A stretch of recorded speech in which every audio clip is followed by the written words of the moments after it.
শুরুতেই জানিয়ে দেব গাজায় গণহত্যার জন্য ইসরায়েল ও যুক্তরাষ্ট্র দায়ী, অভিযোগ মাহমুদ আব্বাসের।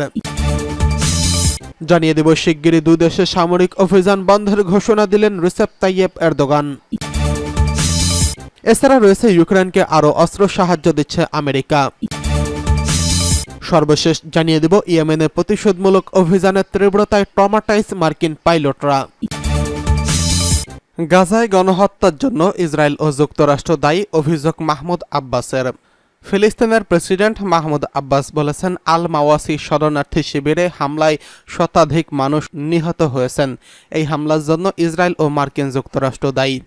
এক বিবৃতিতে ফিলিস্তিনের প্রেসিডেন্ট মাহমুদ আব্বাস এসব কথা বলেন। আব্বাস বলেন, এই হামলার জন্য ইসরায়েলি সরকারকে সম্পূর্ণরূপে দায়ী, সেই সঙ্গে মার্কিন প্রশাসনও। কারণ ইসরায়েলের দখলদারিত্ব ও গণহত্যার সব ধরনের সহায়তা প্রদান করে যুক্তরাষ্ট্র। গাজা স্বাস্থ্য মন্ত্রণালয় জানিয়েছে, শনিবার খান ইউনুস শহরের পশ্চিমে বাস্তুচ্যুত মানুষের শিবিরে ইসরায়েলি হামলায় অন্তত 100 ফিলিস্তিনি নিহত এবং 3 শতাধিক মানুষ আহত হয়েছেন। ব্রিটিশ সংবাদ মাধ্যম বিবিসি গাজা স্বাস্থ্য মন্ত্রণালয়ের বরাদ্দে জানিয়েছে, ইসরায়েলি সামরিক বাহিনী এই এলাকাটিকে নিরাপদ অঞ্চল হিসেবে ঘোষণা দিয়ে ফিলিস্তিনিদের সেখানে আশ্রয় নেওয়ার আহ্বান জানিয়েছিলেন। কিন্তু এখানেই এই হামলার ঘটনা হলো। এই ঘটনায় একজন প্রত্যক্ষদর্শী বিবিসিকে বলেছেন, হামলার স্থানটিকে দেখে মনে করা হচ্ছে সেখানে ভূমিকম্প আঘাত হেনেছে এবং এছাড়া ওই এলাকায় বিভিন্ন ভিডিওতে দেখা গেছে ধ্বংসাবশেষের মধ্য থেকে হতাহতদের স্ট্রেচারে তোলা হচ্ছে। অন্যান্যরা বলেছেন, হামলার মাত্রা এতই শক্তিশালী ছিল যে তাঁবু ভেঙে ভেতরে ঢুকে গেছে। মানুষের মরদেহ ও শরীরের অঙ্গ মাটিতে ছড়িয়ে ছিটিয়ে পড়ে আছে। গাজা সিটির বাসিন্দা শেখ ইউসুফ বাস্তুচ্যুত হয়ে এখন আল মাওয়াসি এলাকায় বাস করেন। তিনি বলেন, আমি কোথায় ছিলাম বা কী ঘটেছিল তা বলতে পারবো না, তবে তাঁবু রেখে আশপাশে তাকিয়ে দেখলাম সব তাঁবু ভেঙে গিয়েছে। মানুষের অঙ্গ প্রত্যঙ্গ, সর্বত্র লাশ। বয়স্ক নারীরা মেঝেতে পড়ে আছেন, ছোট বাচ্চাদের লাশ টুকরো টুকরো হয়ে পড়ে আছে। তবে ইসরায়েলের দাবি, এবারের বিমান হামলায় ফিলিস্তিনি প্রতিরোধ যোদ্ধা দল হামাসের সামরিক বিভাগের প্রধান এবং 7ই অক্টোবরের হামলার কথিত এই মাস্টারমাইন্ডকে নিশানা করেছে ইসরায়েলি সেনারা। এদিকে শিগগিরই দুই দেশের সামরিক অভিযান বন্ধের ঘোষণা দিলেন এরদোগান। ইরাক ও সিরিয়া কুর্দিপন্থী পিকেকে যোদ্ধাদের বিরুদ্ধে সামরিক অভিযান শিগগিরই সমাপ্ত করার ঘোষণা দিয়েছেন তুরস্কের প্রেসিডেন্ট রিসেপ তাইয়েপ এরদোয়ান। শনিবার মিলিটারি একাডেমি স্নাতকদের সঙ্গে আলাপকালে তিনি এই ঘোষণা দেন বলে জানিয়েছে আল জাজিরা। এরদোগান বলেন, আমরা খুব শিগগিরই উত্তর ইরানে অভিযান শেষ করব। আমাদের সীমান্তের ভেতরে হামলা করার সক্ষমতা আর কুর্দি বাহিনীর নেই। তরুণ সামরিক স্নাতকদের বলেন তিনি, কুর্দি ওয়ার্কার্স পার্টি ইরাক ও সিরিয়া সম্পূর্ণভাবে আটকা পড়েছে। তুর্কি বাহিনী সর্বত্র তাদের ছড়িয়ে পড়েছে। আমরা সিরিয়ার সঙ্গেও আমাদের দক্ষিণ সীমান্তের নিরাপত্তা বলয়ে ধসে পড়া পয়েন্টগুলো সম্পন্ন করব।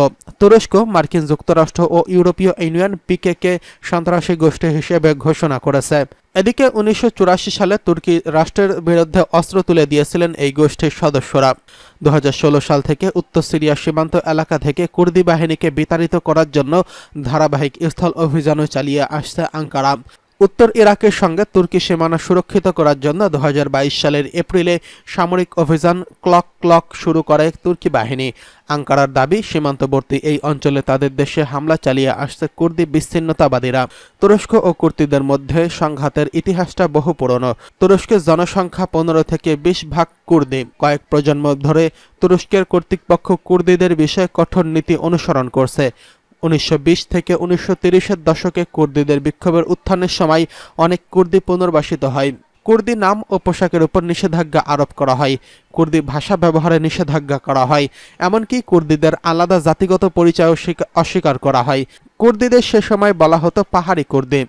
1978 সালে আবদুল্লাহ ওচালান পিকেকে সংগঠন গঠন করে, যাদের প্রধান দাবি ছিল তুরস্কের মধ্যে স্বাধীন একটি রাষ্ট্র গঠন। 6 বছর পর সশস্ত্র সংগ্রাম শুরু করে এই সংগঠনটি। এখন পর্যন্ত 40,000-এরও বেশি মানুষ নিহত হয়েছেন এবং লাখ লাখ কুর্দি বাস্তুচ্যুত হয়েছেন। এদিকে ইউক্রেনকে আরও অস্ত্র দিচ্ছে আমেরিকা। রাশিয়া বলছে তারা শিশু হাসপাতালে আঘাত হানেনি। আমেরিকা ও তার মিত্র দেশগুলো ইউক্রেনে আরও 5টি বিমান বিধ্বংসী ব্যবস্থা পাঠানোর সিদ্ধান্ত নিয়েছে। ন্যাটো জোটের প্রতিষ্ঠা বার্ষিকী একই সময় এই খবর দেওয়া হলো। পার্স টুডের রিপোর্ট অনুযায়ী মার্কিন প্রেসিডেন্ট জো বাইডেন জানিয়েছেন ইউক্রেনে শিগগিরই বিমান বিধ্বংসী ব্যবস্থা প্যাট্রিয়ট সহ মোট 5টি ব্যবস্থা হাতে পাবে। আমেরিকা, জার্মানি এবং রোমানিয়া এসব বিমান বিধ্বংসী ব্যবস্থা কিয়েভের কাছে পৌঁছে দেবে।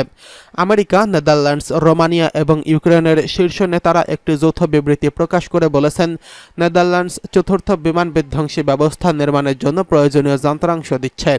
এদিকে আমেরিকার আসন্ন প্রেসিডেন্ট নির্বাচনে স্বতন্ত্র প্রার্থী রবার্ট এন কেনেডি বলেছেন, ইউক্রেনে কোনো মার্কিন সেনার উপস্থিতি গ্রহণযোগ্য নয়। তিনি আরও বলেছেন, ইউক্রেনে শান্তি প্রতিষ্ঠার পাশাপাশি শত শত বিলিয়ন ডলার দেশে ফেরত আনার সময় এসেছে।